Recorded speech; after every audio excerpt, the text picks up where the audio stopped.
Picture, if you will, a different kind of world where something happened, then the thing that happened didn't happen, and so another world was created. Hello everyone! Yeah, so this video, I had a few things lined up, but then something happened, and it's kind of weird how something kind of sparks your imagination. So I was, just looking at stuff on Twitter, as you do, and they showed a cutscene from the upcoming Crash Bandicoot 4. And in it, there's the character Torna Bandicoot, and in it, she's this kind of alternate version, has this kind of pseudo-punk adventurer look. And it got me thinking about the whole concept of alternate universes. Now, of course, alternate universes in and of themselves are nothing new. I mean, you can go back to, any number of what-if scenarios out there. I mean, like I say, you can go right back to sort of H.G. Wells and the idea of, the Invisible Man, or, the War of the Worlds, etc., where these things happen, or, what if, the Nazis won World War II, all the rest of it. You don't necessarily need to be a comic fan. And to be fair, even in our daily lives, there's always that feeling of, oh, what if I'd have done that, and oh, I wish I'd had the clock back and not said that embarrassing thing, and you end up kind of thinking about how things might have been different if you'd have done X, Y, and Z. That's human nature. But alternate realities are also fun. And so what I did, so obviously, yes, this clip was one of the recent things, but it also got me thinking that there's been a few sort of alternate reality things. So you've got Bill and Ted 3 coming up, and that kind of touches on the whole alternate reality thing a bit. You've got Into the Spider-Verse, Into the Spider-Verse, I should say, which was just tremendous and handled the whole idea of multiple realities really well, without losing sight of a story with a main character and a heart and a progression, and such a well-structured, brilliant film. Absolutely adore it. And then you've got the upcoming Flashpoint film, which is going to be based on the comic, whereby sort of Flash messing about with time ends up messing up with time, etc., etc. There's all kinds of stuff, and I'm sure you can comment below and name your favourite alternate universe thing. There's any number of them.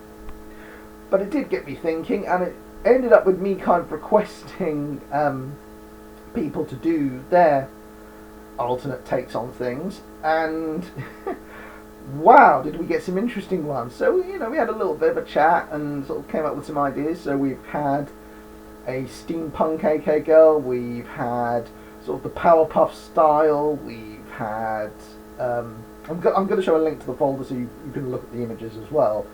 But we've had all kinds of really cool ones, and what I'm hoping for Fan Art Friday is we get a few more like this, because it's just fun to kind of play around with concepts. And one that I had the idea for after Hayley we did a kind of reference in the Q&A where she's like, Guillermo does not sound like a 50s greaser, so we did vibes as Danny Zuko and all kinds of stuff. So it's all a lot of fun, and it's fun to kind of explore ideas like this. And we also had some really good, we did a fiction commission with catchy, with John Paul Guerra, where he came up with, what if Carmelita Fox and Penelope Mouse from the Sly Cooper series in effect switched roles with AK Girl and Wonder Vixen, and again had a bit of fun with that, and that was cool. And like I said, I think there was also one called Farm Handed, which kind of looks at a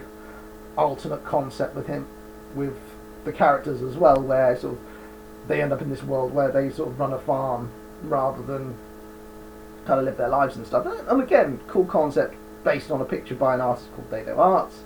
And it's always interesting seeing how people kind of can take a concept and then sort of go in a different direction. It's always kind of fascinating to see, kind of where they go with it. And it's fun. It's a lot of fun.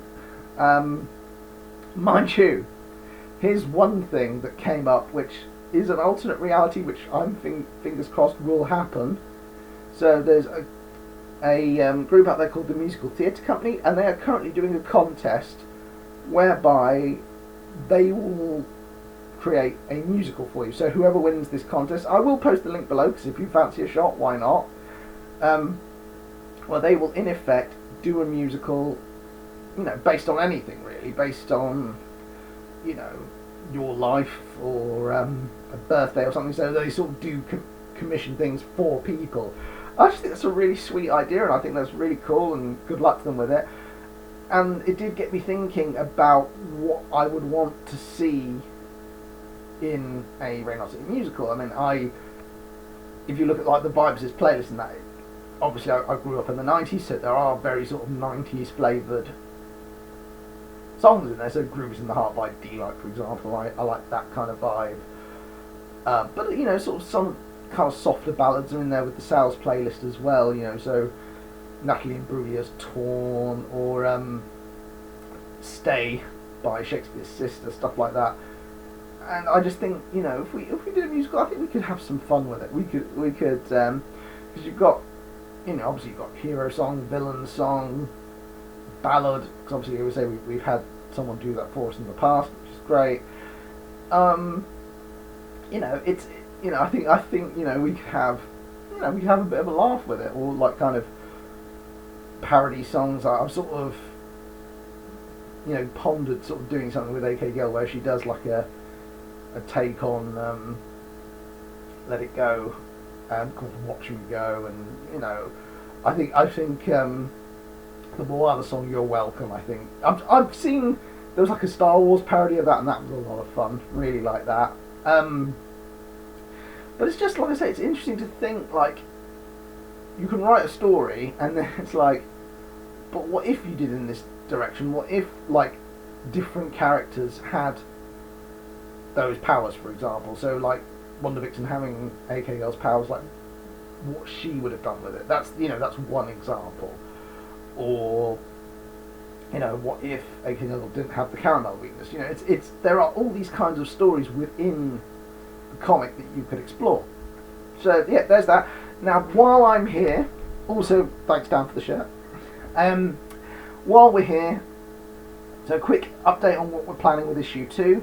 So, well, issues 2 and 3, I should say. So issue 2, we're down to the last couple of pages. Fingers crossed we can get it done for the end of this month, because at the start of next month, which is October the 3rd, we are going to be at Castle Quarter for the launch, which is called Cupcakes and Comics. A big thank you to Baobab Marketing, who've been organising this with us, and we've also had support from Polly Pantries, who, if you don't remember, she did a really cool Reynard cake for us, and I'm going to have to try and include the link to that video. Morton Reeves is supporting us as well, so Lee Reeves, who's part of it, paid for a cameo in issue 2, so we've got, like I say, a nice little tie-in there. And that cafe are going to be supplying us with some cupcakes as well, and they're great. They've just been really cool and supportive. And the other day we sent out some brownies, sorry, get the words out, some brownies to one of our regular Patreon backers, which is Pokemon Forge. And it is because of awesome people like Pokemon Forge, Nirvana's Angel, Lissa, Tim, lots of people, Steako Kidney, like I say, Van Hikari. There are lots of people who have been brilliant and have put money down in order to support us right now. And I get that it's tricky at the minute, but any amount of money we get is great. Just a little reminder, of course, is that if you like stuff being sent to you, we do have the higher tier, $10 and $20 tiers, and so that will include issue 2 being sent out to you when it's done. Like I say, and we will also have sort of similar rewards for people on the $1 level. And for those of you wondering, at the $1 level we also have like exclusive videos and previews and things that you won't get regularly. $5 people also get exclusive artwork and requests. So with the requests you can decide what artwork you want to see, and you can also kind of spread it out a bit. And it's really good, and again it really supports us, plus you get all the other extras. We also are on Ko-fi, and there's a Ko-fi shop, so again, any support there, really appreciated. And I think that kind of covers everything at the minute. But like I say, as soon as it's out, obviously we're going to put a video out there. We've got some plans for promotion at the minute, but you know, I mean, the usual thing, of course, with YouTube, everyone kind of says it, but it's true. You know, liking videos, subscribing, sharing, it all helps. Like I say, even if that's just the thing you do, it all helps us because we want to get out there. I think we're up to about 140 subscribers right now, and you know, and I'm grateful to everyone that, you know, sort of takes the time and kind of adds to the numbers because it all helps. Anywho, if you've got any ideas for alternate, I mean, we had some great suggestions. So Time Master 1320, who also did a pick, suggested Hyperob as Dr. Frankenstein and Megafox as Frankenstein's monster, because I know there are pedants that are going to point that out. Because I think you'll find that Frankenstein is the name of the doctor, not the monster. Which is brilliant. We had what was it? I think it was Shasta the Poodle. Yeah, Shasta the Poodle, who said like the cast of characters, but as people from Cuphead. So like there was like a little like equivalent of the characters, so we're gonna make up a meme for that when we get the chance. So that's really cool. There were a few other suggestions, and like I said, we'll post the album. We'll put a link in the description as well. So that's that. I'd be really slick and professional today. But yeah, if you've got any questions or want to know anything about the project, by all means comment below. Much love. Bye.